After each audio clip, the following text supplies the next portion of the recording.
Leo nimekuja na hili kwa ajili ya vijana wenzangu.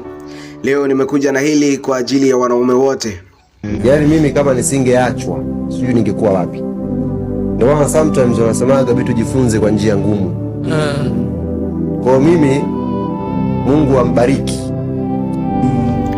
Kijana, kama unampenda mwanamke na kama umempenda mwanamke, basi mpende, lakini usiweke asilimia zote, usimalize asilimia zote.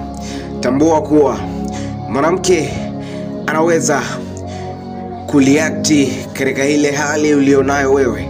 Unaweza kumpenda sana mwanamke na yeye akakupenda sana, lakini kwenye matokeo mwanamke anao uwezo wa kubadilika ndani ya muda mfupi sana, kusahau kuwa unampenda sana na yeye alikupenda sana.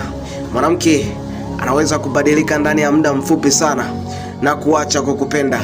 Mwanamke anaweza kukupenda leo sana na akabadilika kesho ndani ya muda mfupi mno. Kwa hiyo endapo utaweka asilimia zote katika kumpenda, tambua kuwa kwenye zile asilimia na maumivu utakayokuja kukutana nayo baada ya kubadilika yatakuwa makubwa sana, ambayo yatakupelekea hata kufanya maamuzi yasiyofaa. Kwa hiyo kijana mwenzangu, nakukumbusha tu, unapompenda mwanamke wako leo, ama ukiwa kwenye mahusiano na mapenzi leo hii, penda ila bakisha asilimia kadhaa, maana hawa viumbe hubadilika muda wowote ule pasipo na sababu za msingi. Hii nimekuandalia na usiseme sikukwambia. Asante na nikutakia wakati mzuri, wakati mwema.